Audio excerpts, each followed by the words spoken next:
Olá, seja bem-vindo ao Educa Floripa. A nossa missão é te apresentar o que está acontecendo na Rede Municipal de Ensino de Florianópolis, iniciativas e ações pedagógicas que estão mudando a forma de ensinar e que estão focadas em uma educação para o futuro. E por falar em educação para o futuro, Florianópolis é um polo tecnológico, mas hoje faltam profissionais especializados para atender a demanda do setor. Por isso, escolas do município passaram a incluir temas como inovação e computação na proposta curricular. Dados da ACAT, Associação Catarinense de Tecnologia, apontam que o setor reúne quase 4.000 empresas na Grande Florianópolis e apresenta um crescimento anual próximo a 15%.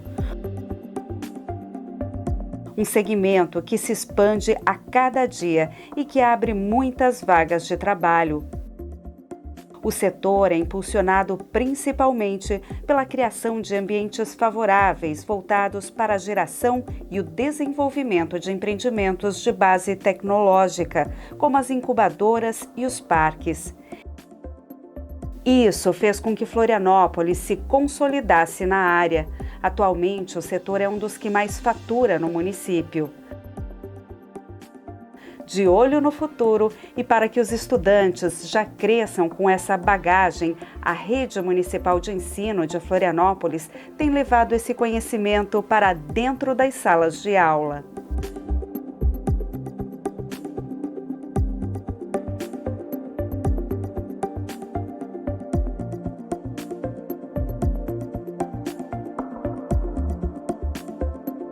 A gente sempre gosta de salientar que uma das prerrogativas da educação é preparar para o mundo do trabalho e não apenas para o mercado de trabalho.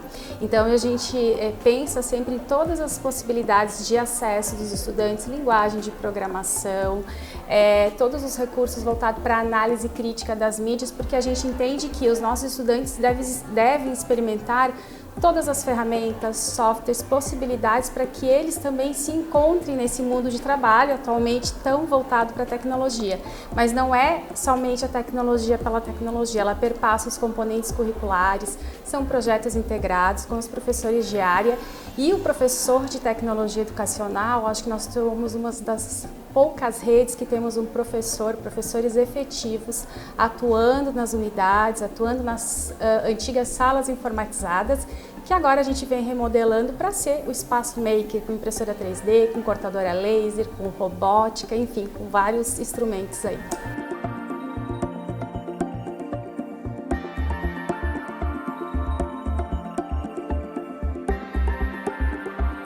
A tecnologia educacional perpassa por todas essas ações e no ensino fundamental a gente tem políticas públicas voltadas para a formação de professores, aquisição de equipamentos, temos o Departamento de Tecnologia Educacional que funciona aqui no nosso Centro de Educação Continuada e é aqui no Departamento de Tecnologia, no Espaço Maker, que a gente realiza todas as formações para os professores. Ensinamos a usar impressora 3D, em breve todas as unidades receberão uma impressora 3D, a Escola do Futuro da Tapera já tem, para que os alunos consigam realizar os seus projetos de prototipagem, enfim, a criatividade deles à solta. A ampliação da jornada escolar muitas vezes é necessária para auxiliar o aluno que está com alguma dificuldade no aprendizado, mas aumentar o tempo de permanência na escola também pode ser encarado como uma proposta para melhorar as competências de todos os estudantes. Veja só. Em um período, focar em disciplinas do currículo básico. Em outro, expandir ainda mais o conhecimento através de oficinas, atividades práticas e projetos complementares. Muito mais do que aumentar o tempo de permanência nas escolas, o contraturno, a educação em tempo integral busca estimular o aprendizado e desenvolver nos estudantes competências e habilidades. Por isso, esse formato precisa alinhar de forma muito consistente todas as dimensões do projeto pedagógico: professores, recursos, práticas, espaço e tempo.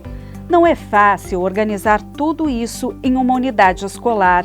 É preciso muito conhecimento e planejamento, e talvez você não saiba, mas são os professores articuladores que cumprem esse papel. são aquelas profissionais que articulam com o professor de apoio, com o professor do espaço make, com o professor de sustentabilidade, de corporeidade, todo o projeto e todo o desenvolvimento do projeto de ampliação de jornada na escola. Então são elas que fazem a integração das áreas, organizam a alimentação, a avaliação do projeto, o acompanhamento tanto dos estudantes quanto dos professores. Na ampliação da jornada escolar, alguns aspectos são fundamentais. Definição clara de desafios, metas e estratégias, alinhamento entre todos os envolvidos, modelo de gestão estruturado, articulação que garanta complementariedade às estratégias escolares.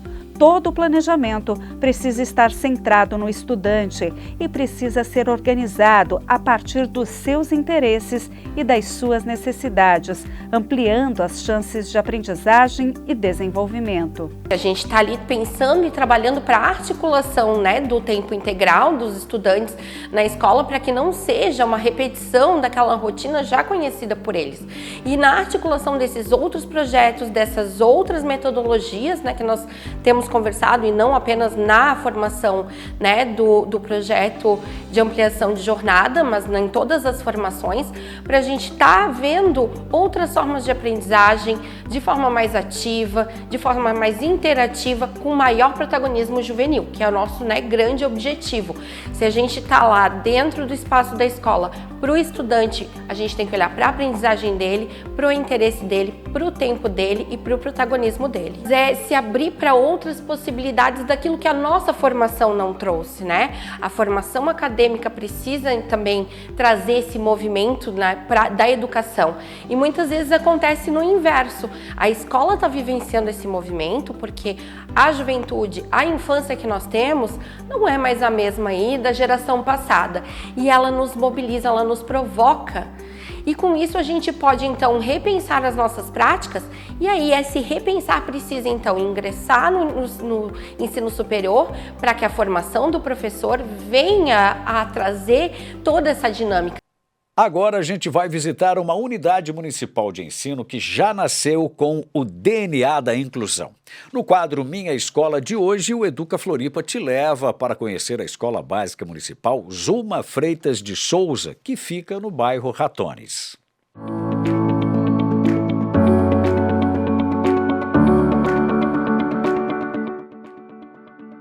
Olá pessoal, tudo bem? Eu me chamo Helenilson Bonfim, mais conhecido como Léo, e sou diretor da EBM Professora Zuma Freitas de Souza. Convido vocês a fazer um pequeno turismo pela nossa unidade e conhecer as maravilhas existentes nela.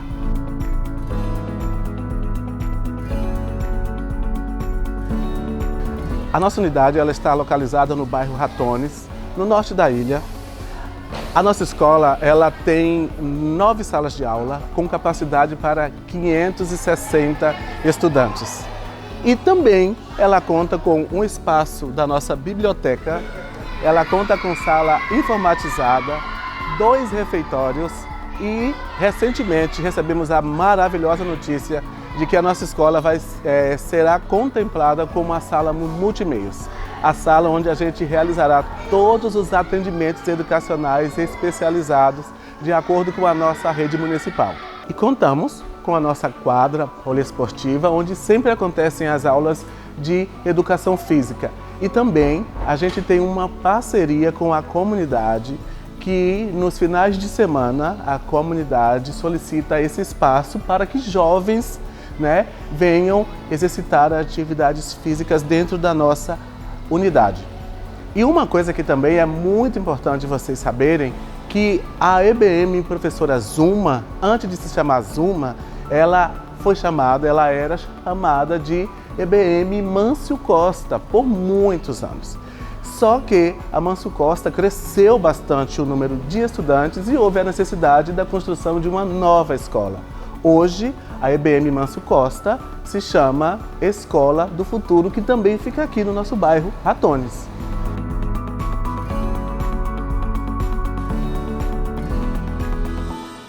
Além das salas equipadas, além das salas de aula, nós temos a nossa sala de informática.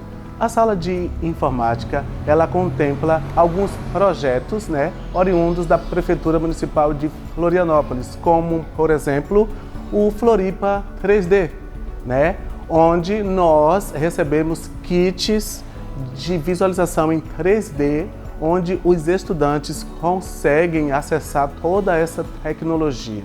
Inclusive, também nós temos também o projeto Robótica, que também é da PMF.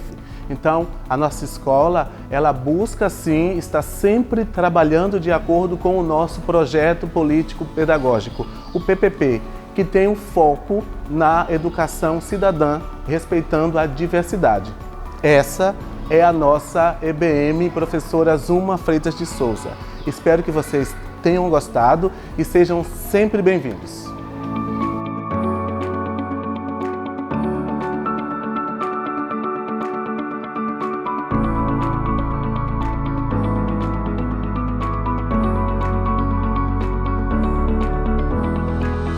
Depois de visitar a Escola Básica Municipal Zuma Freitas de Souza, de Ratones, agora nós vamos para o continente, para conhecer uma unidade de educação infantil de Florianópolis que fica dentro de um conjunto habitacional.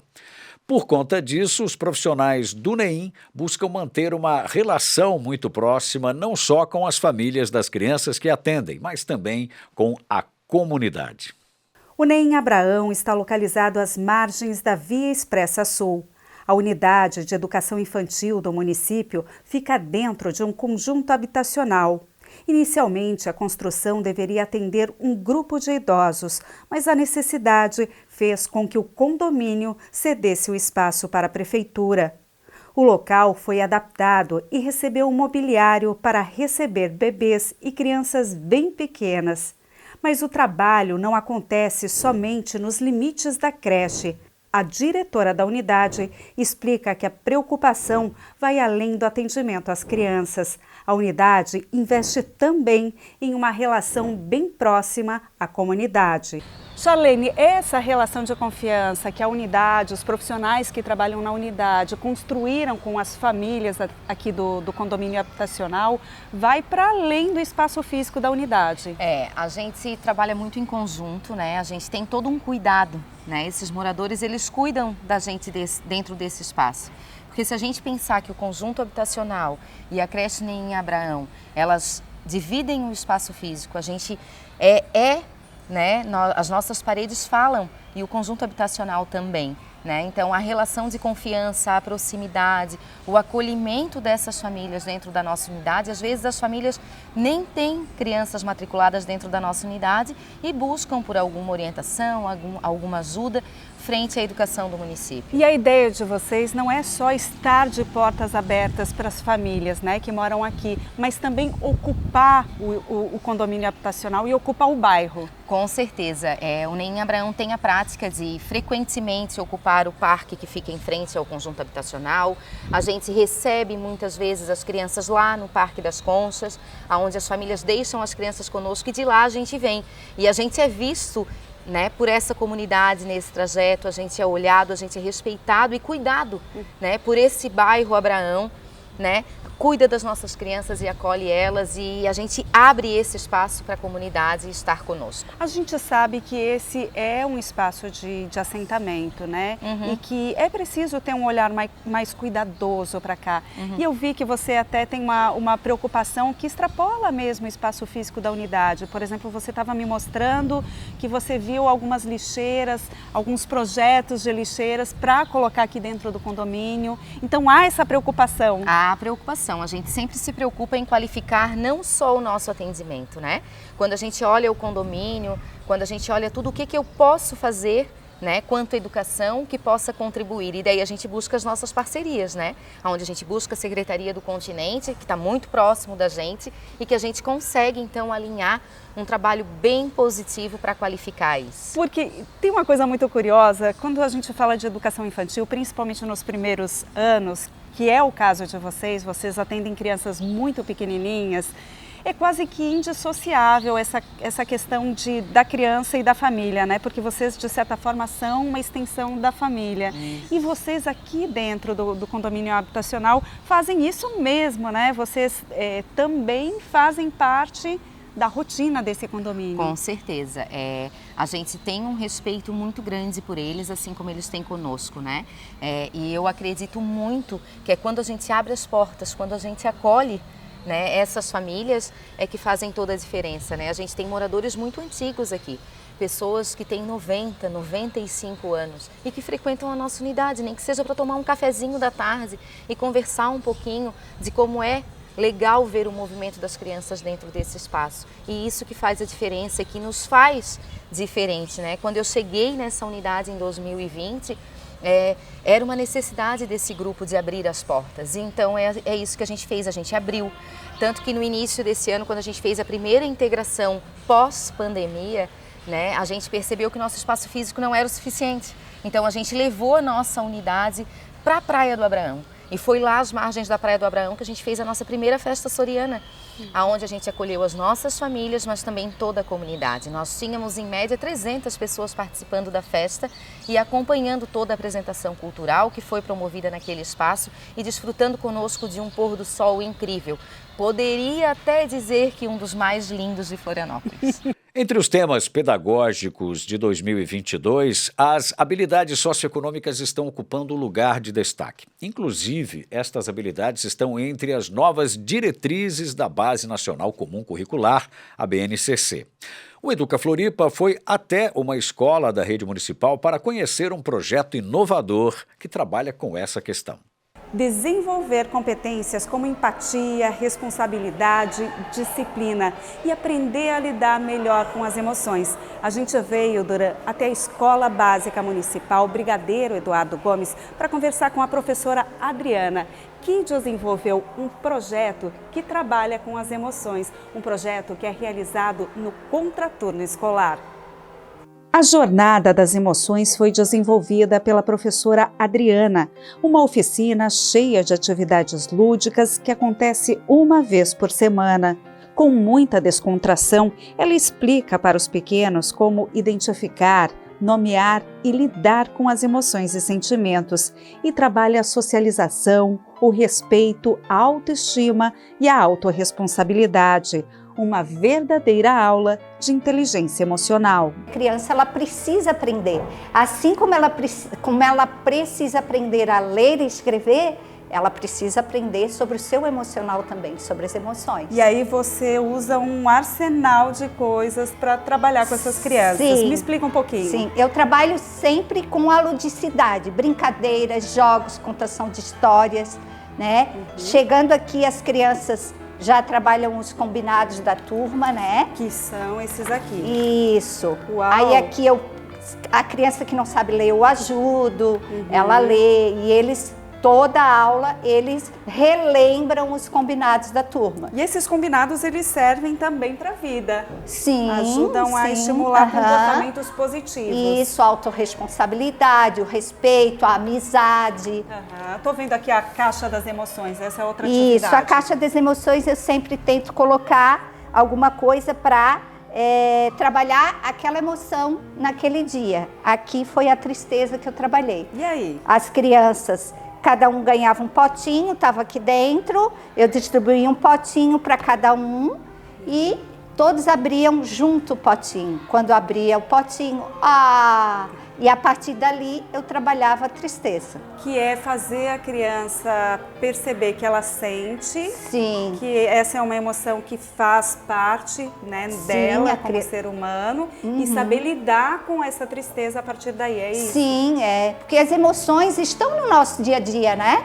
Então a criança precisa entender que um dia ela vai estar triste, outra hora ela vai estar feliz e que essas emoções elas vêm e vão. Até pouco tempo atrás a gente não falava de educação socioemocional, né, Sim. Adriana?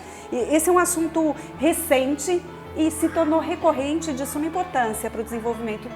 Tu percebe que dá para desenvolver essa habilidade nas crianças? Sim, ela está na BNCC, está presente na BNCC, agora muito consolidada. E é preciso sim, porque A aprendizagem da criança, às vezes, pode ser até que a criança não aprende devido ao emocional, alguma coisa interna que ela tem. E as emoções, ela tem muito a ver com o sono, com a irritabilidade, com a fome, que são as necessidades da criança. Pode ser que a criança tenha alguma necessidade que não está sendo suprida e acaba refletindo aqui na escola. E aí você também ajuda essa criança a identificar e verbalizar e lidar com o que ela está sentindo. Sim, Tudo que eu trabalho eu mando para casa, para os pais estarem também realizando em casa com as crianças. Eu dou a ideia deles montarem esse cantinho e lá eles colocam todos esses materiais esses recursos, né, que eu utilizo na sala, eles levam para casa também. Então já levaram a rotina, daí a rotina da casa, porque aqui é a rotina da escola. Eu monto com eles para eles levarem para casa a rotina da casa. O cantinho da calma também eles levam. Tem o pote da gratidão. O pote da gratidão. Todo encontro, no final da aula, as crianças falam por que elas foram gratas naquela semana e a gente escreve, a criança que não consegue eu ajudo, mas a maioria já está escrevendo. Eles escrevem por que eles foram gratos no papelzinho, né? Vamos tirar um só para a gente ver? Isso. Algum exemplo? Aqui eu ajudo quando eles não conseguem, escola. né? Daí a gente dobra e guarda. Daí lá no começo a gente montou. E no último encontro a gente tirou e eles leram tudo por que eles foram gratos naquele dia. Isso, o fantoche eu uso para contação de história. Ótimo. E aí você também envolve a questão das emoções. Isso, todo encontro tem uma contação de história referente àquela emoção, àquela habilidade socioemocional que eu vou trabalhar naquele dia. É um trabalho recente ainda, digamos assim, né? Mas você já consegue provavelmente perceber resultado nas crianças. Sim, bastante resultado. Os pais têm me dado feedback assim, bem legal. Eu tenho um grupo de pais no WhatsApp e os pais dizem que o que eles aprendem aqui fica aqui na escola, mas eles também levam para casa, explicam para os pais, explicam para os irmãos, usam esses recursos com os irmãos e estão conseguindo lidar um pouco com as emoções. No quadro Ser Professor, aqui do Educa Floripa, a gente conversou com uma supervisora que está prestes a se aposentar. Ela, assim como muitos outros profissionais da área da educação, mesmo na reta final da carreira, precisou se reinventar, pois ser professor é abrir as portas do conhecimento.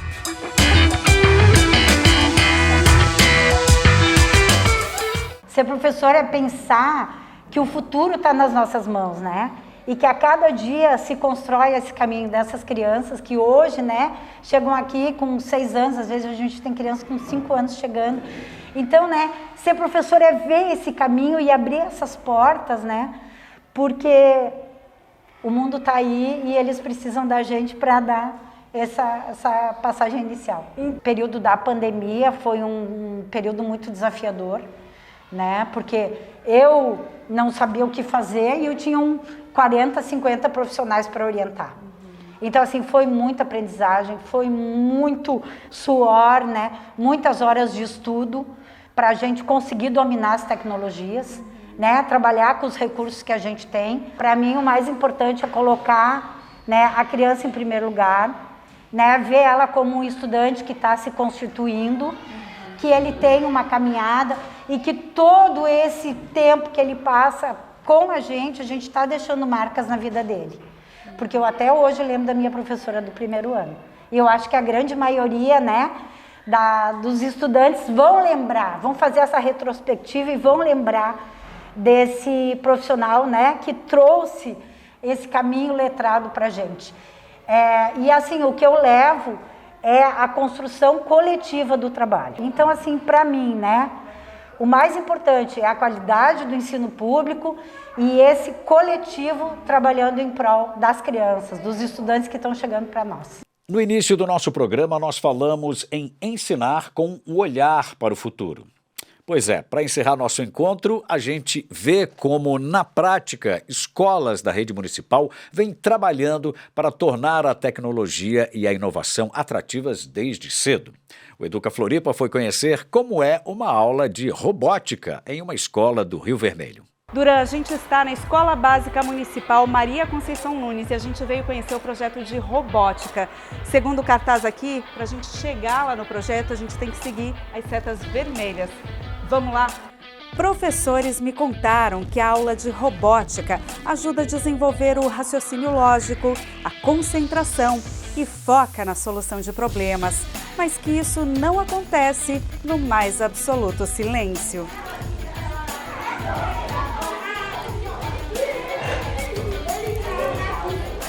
É só abrir a porta da sala para ouvir o borbulhar de ideias. Acredite, aqui o movimento é organizado. Eles estão em pleno processo criativo. Foram divididos em grupos, nos quais cada aluno exerce uma função. Tem líder, administrador, construtor e programador. Nicolas, me conta o que um administrador faz. O administrador, ele pega as peças para o construtor montar o robô. E daí, o administrador é o único que pode pegar as peças para o construtor montar. E lá, o construtor vê lá no tablet onde coloca as peças. Um trabalho em equipe, onde, através da atividade proposta pelo professor, eles aprendem a construir e programar um robô. A professora me explicou que cada semana, cada um tem uma função e que a cada aula eles precisam desenvolver um protótipo. Isso ajuda a pensar na linguagem computacional mesmo. Sim, essa linguagem computacional, nas primeiras aulas eu mostrei para eles que conceito de pensamento computacional, que é a forma que o computador pensa. Até um aluno me disse outro dia assim, professora, mas então o computador é burro e a gente é inteligente. Ele relatou para mim, sabe?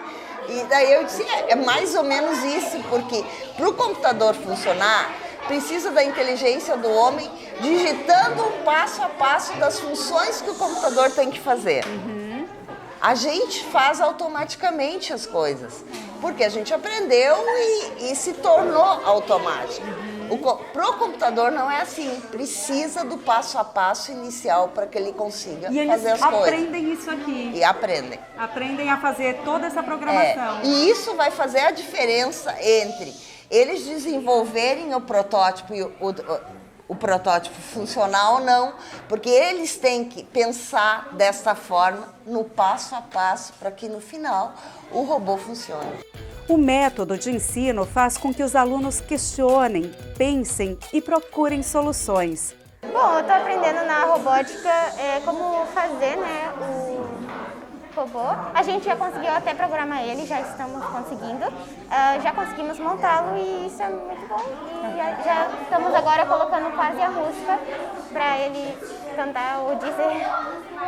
E antes dessa aula, você tinha alguma noção de como fazia isso? Não, eu já tive uma vez em outra cidade, mas praticamente ninguém mais de eu aqui na sala teve.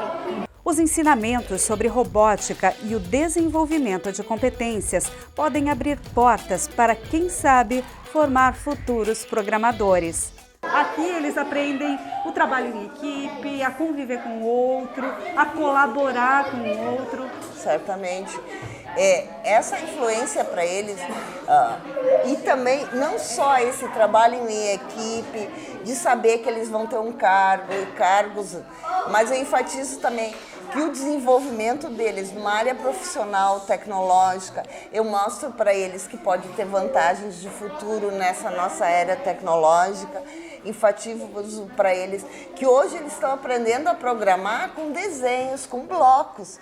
Amanhã isso vai se facilitar muito se eles quiserem ser um programador, um desenvolvedor de games, de outros softwares, de outras coisas, porque eles já vão ter a parte de lógica e a parte de básico.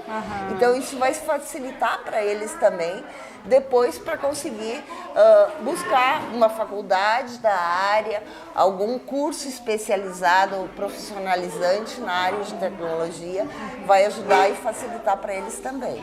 E não é só por aqui que aulas como essa acontecem. Escolas de ensino da rede municipal foram equipadas com material didático, kits de robótica, tablets e acesso à plataforma digital integrada para estimular os alunos. Sim, eu estou gostando. Meu sonho é ser um cientista quando eu crescer. Pois é, chegamos ao final. Nosso encontro fica por aqui. Até o próximo programa.